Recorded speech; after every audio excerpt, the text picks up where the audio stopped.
तबलावादक सुधीरजी पाटील, शिवाजी शिंदे,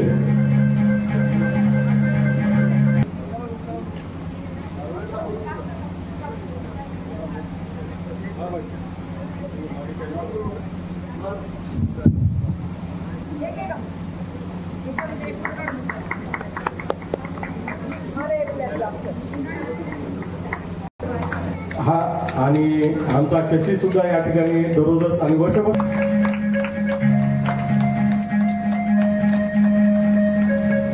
यांच्यातर्फे आम्ही त्यांचा सत्कार करत आहोत.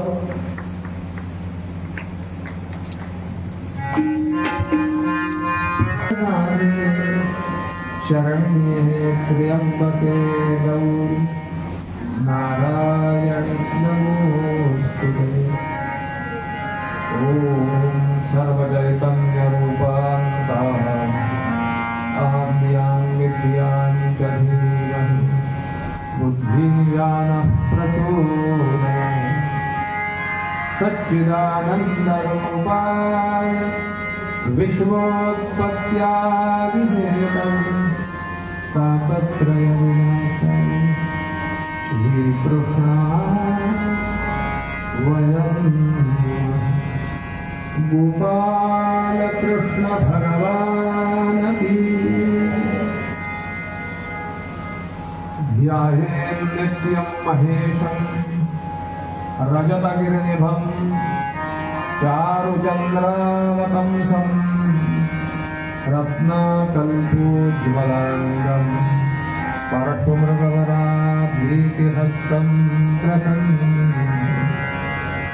पद्मासीनं समन्तास्तुतममरगणैर्व्याघ्रकृत्यं वसानं विश्वाद्यं विश्ववन्द्यं निखिलभयहरं पञ्चवक्त्रं त्रिनेत्रं.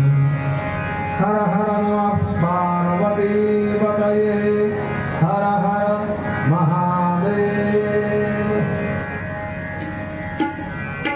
दक्षिणे लक्ष्मणो यस्य वामे तु जनकात्मजा पुरतो मारुतिर्यस्य तं वन्दे रघुनन्दनं. आपदाम् अपहर्तारं दातारं सर्वसम्पदां लोकाभिरामं श्रीरामं भूयो भूयो नमाम्यहम्. श्री सीतारामचंद्र भगवान की.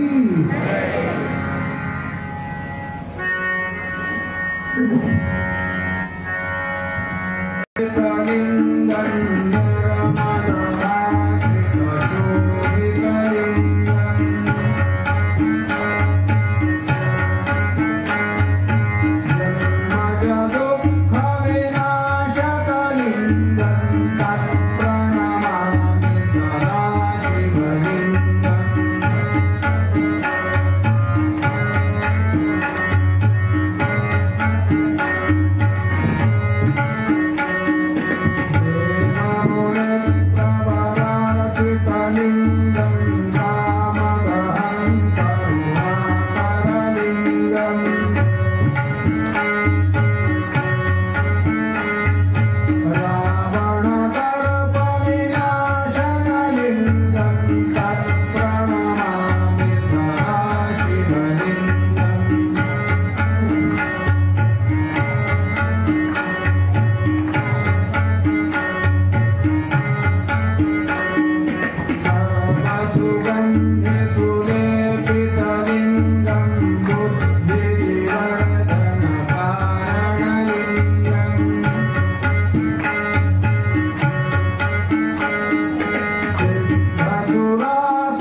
माध्यमातून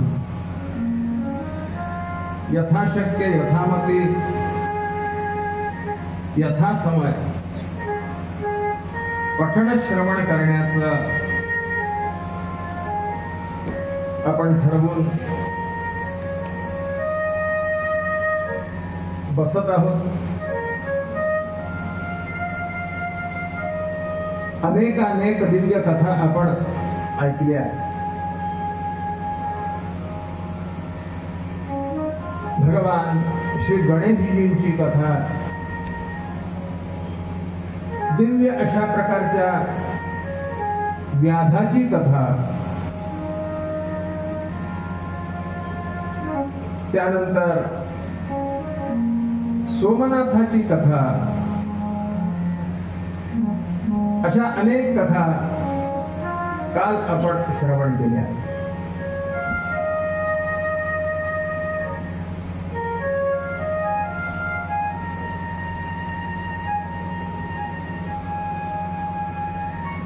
महाशिवरात्री व्रत तिचं केवढं महात्म्य आहे. श्री व्याधाच्या कथेवरून आपण काल श्रवण केले.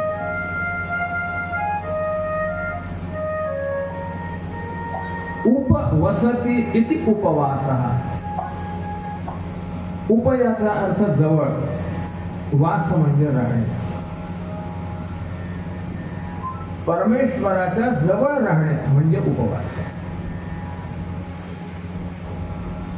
पूर्वीच्या काळी आजच्यासारखं म्हणावं तसं स्वयंपाक सोपा नसायचा. त्याला वेळ लागायचा आणि म्हणून तो वेळ वाचावा आणि वाचलेला वेळ भगवत नामस्मरणामध्ये जावा. आपली सगळी ऊर्जा ही भगवत नामस्मरणाकडे लागावी यासाठी उपवासाचं प्रावधान आपल्या संस्कृतीमध्ये केलेलं आहे. ते केवळ आपल्याच संस्कृतीमध्ये केलं अशातला भाग नाही. जगातली कोणतीही जरी संस्कृती काढली तरी त्याच्यामध्ये कोणत्या ना कोणत्या स्वरूपात उपवास आपल्याला बघायला मिळतात. काही वेळेला आपण त्यांना हसतो, ते आपल्याला हसतात. तो भाग स्वतंत्र, त्याच्याबद्दल मला काही म्हणायचं नाही. कोणाचा उपवास चांगला कोणाचा उपवास खराब ही चर्चा आता आपल्याला करायची नाहीये. परंतु परमेश्वराकडे जाताना आपलं शरीर, इंद्रिय, मन, बुद्धी सगळं पवित्र आणि शुद्ध असलं पाहिजे. हा त्याच्या पाठीमागचा साधा आणि सरळ अशा प्रकारचा अर्थ आहे म्हणून समजायला हरकत नाही. आणि म्हणून हे उपवास आपल्याला त्या ठिकाणी आपल्या संस्कृतीमध्ये सांगितलेले. सोमवारचे उपवास असतात, मंगळवारचे उपवास असतात, पांढरे बुधवार वगैरे असे अनेक. म्हणजे काही काही वेळेला असं होतं की वार कमी पडतात पण उपवास जास्त असतात. असं पण काही वेळेला आपल्याला बघायला मिळतं. तर ठीक आहे, काही हरकत नाही. ज्याची त्याची श्रद्धा आहे आणि ज्याला त्याला ते फल प्राप्त होतं. याच्या पाठीमागची भूमिका एवढी की परमेश्वराचं सान्निध्य आपल्याला प्राप्त व्हावं, दुसरा का आहे. आणि म्हणून त्या त्या देवतेच्या निमित्ताने केले जाणारे ते उपवास हे सर्वश्रेष्ठ त्या त्या परंपरेत त्यांनी सांगून ठेवलेले आहे. जे पंढरपूरचे वारकरी असतील, भगवान श्री विठ्ठलजींचे विष्णूचे उपासक असतील ते एकादशी करतील. शिव उपासक जे असतील ते महाशिवरात्र करतील. देवीचे उपासक जे असतील ते अष्टमी करतील. देवी पुराणात एक वचन येतं, एकादशी कोटी सहस्रतुल्या महाष्टमी पर्वत राजपुत्र्या. आज महाष्टमी आहे, चैत्र महिन्यातली अष्टमी आणि अश्विन महिन्यातली अष्टमी, शुद्ध अष्टमी, यांना महाष्टमी, या दोन यांना महाष्टमी अशी संज्ञा आहे. आणि चैत्र महिन्यातली नवमी आणि अश्विन महिन्यातली नवमी यांना महानवमी अशा प्रकारची संज्ञा आहे. या महाष्टमीचा जो उपवास करतो त्याला काय फल प्राप्त होतं? एकादशी कोटी सहस्र तुल्य. 1000 कोटी एकादशी केल्याचं जे पुण्य मिळतं ते महाष्टमीचा उपवास केल्याने पुण्य मिळतं.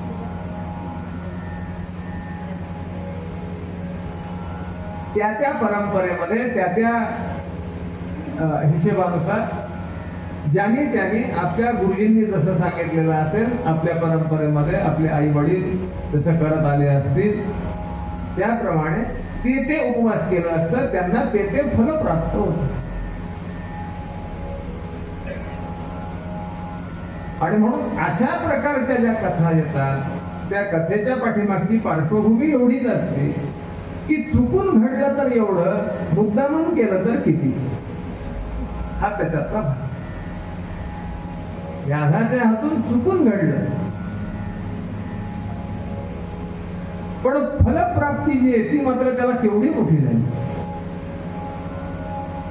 मग आपण तर प्रामाणिकपणे जर उपवास जर केला आणि प्रामाणिकपणे जर त्या ठिकाणी भगवत सेवा जर केली तर मला सांगा केवढं फल आपल्याला प्राप्त होईल. आणि म्हणून काल आपण जे ऐकलं 10 कोटी महामृत्युंजयाचा जप सोमनाथांनी केला. आपल्या सोम म्हणजे चंद्राने केला. साक्षात भगवान शिवशंकरजी प्रसन्न झाले आणि ते ज्योतिर्लिंग सोमनाथ या नावाने प्रसिद्ध झाले. त्यानंतर दुसरं सांगताना त्याने सांगितलंय श्रीशैले मल्लिकार्जुन.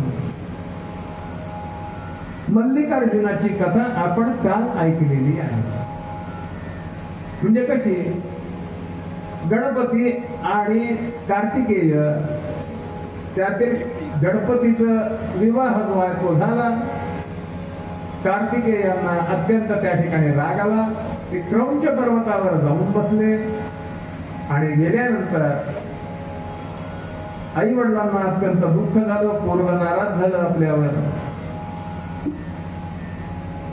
पहिल्यांदा सगळ्या देवांना पाठवलं, हे काही ऐकायला तयार नाहीत. शेवटी स्वतः शिवशंकरजी आणि पार्वती समजवण्यासाठी गेले. त्यांनी सांगितलं मी येणार नाही, मला लग्नच करायचं, बाकीचा विषयच नाही. बस लग्न करणं चांगलं का वाईट सांगावं. एकाला प्रश्न विचारला, फार विनोदी आणि हुशार माणूस होता तो. त्याला एकाने प्रश्न विचारला की चांगलं का वाईट. त्याने सांगितलं चांगलं का वाईट सांगता येत नाही, पण एक मात्र मी सांगतो. म्हणले का, दोघांनाही पश्चाताप होतो. चांगलं का वाईट ज्याचं त्यांनी ठरवा काय आहे, पण दोघांनाही पश्चाताप होतो.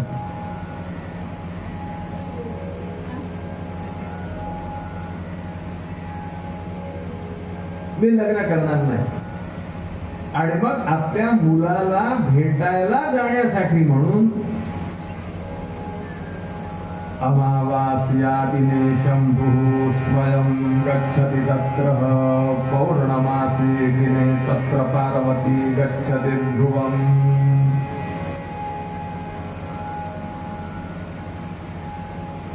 आम्हीच तुला भेटायला. अमावास्येच्या दिवशी स्वतः शिवशंकर जातात भेटायला आणि पौर्णिमासीच्या दिवशी पार्वती माता जातात. मग आपले आई वडील आपल्याला भेटायला येतात, मग त्यांचाही काही सन्मान आपण राखला पाहिजे. यासाठी म्हणून कार्तिकेय स्वामी क्रौंच पर्वतापासून उठतात आणि श्रीशैल पर्वतावर येतात आणि त्या श्रीशैल पर्वतावर यांच्या भेटी होतात. त्यातील पार्वती म्हणजे मल्लिका आणि भगवान शिवशंकर म्हणजे अर्जुन, म्हणून मल्लिकार्जुन. बोला मल्लिकार्जुन भगवान की जय. त्यानंतर तिसरं जे सांगितलेलं आहे ते म्हणजे उज्जैन नगरी. उज्जैन्यां महाकालम. ही उज्जैनी नगरी जी आहे तिलाच पूर्वी अवंती नगरी असं पण म्हणत असत.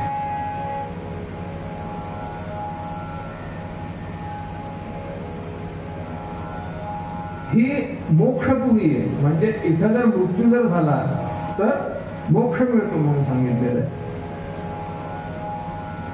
आणि आश्चर्याची गोष्ट म्हणजे उज्जैन नगरी जी आहे ही पूर्ण जगाच्या मध्यावर आहे. आणि म्हणून पूर्वीच्या काळी पंचांगाचं मापन जे केलं जात असे ते उज्जैन हा केंद्रबिंदू धरून मापन केलं जात असे. सध्या ज्याप्रमाणे ग्रीनिच रेखा धरली जाते की नाही, त्याप्रमाणे पूर्वी उज्जैन हे मध्यबिंदू धरून सगळ्याचं मापन केलं जात असे. खगोलशास्त्रात असं त्यांनी लिहिलेलं आहे की लंकेपासून ते मेरू पर्वतापर्यंत रेघ जर ओढली तर त्याचा मध्यभाग जो आहे तो म्हणजे उज्जैन येतो. आपल्याला अजून एक सांगतो, आपलं वाशिम आहे ना, वाशिम सुद्धा त्याच रेषेत येतं. पण वाशिमला मध्यमेश्वर नावाचं एक लिंग ज्याची स्थापना साक्षात ऋषींनी केलेली. मध्ये ते उद्ध्वस्त झालं लिंग. मग साधारणतः एक 60-70-80 वर्षापूर्वी सातारचे जे जेरे स्वामी म्हणून होऊन गेले त्यांच्या हस्ते त्या मध्यमेश्वर लिंगाची स्थापना पुनश्च त्या ठिकाणी झालेली आहे. आज सुद्धा तुमच्यापैकी कोणी जर वाशिमला जर गेलं तर अवश्य त्या मध्यमेश्वर लिंगाच्या दर्शनाला जा. त्याचं फार मोठं महात्म्य सांगितलेलं शास्त्रकारांनी. तिथं एक तीर्थ पण आहे, त्या तीर्थाचं स्नान करायचं आणि त्या मध्यमेश्वर लिंगाचं दर्शन घ्यायचं. हे जसं आहे तसं उज्जैन जे आहे ते सुद्धा केंद्रबिंदू अशा प्रकारचं आहे. उज्जैन हे एकाच वेळी शिवशंकरजींच्याशी जोडल्या गेलेलं आहे आणि त्याच वेळी ते भगवान श्रीकृष्णांच्या कथेत सुद्धा जोडल्या गेले. भगवान श्रीकृष्णांचे जे गुरुजी म्हणजे सांदीपनी, ते सांदीपनी हे उज्जैन, हे मूळचे काशीचे. एकदा महाभयंकर दुष्काळ पडला पूर्ण मध्य प्रदेशमध्ये.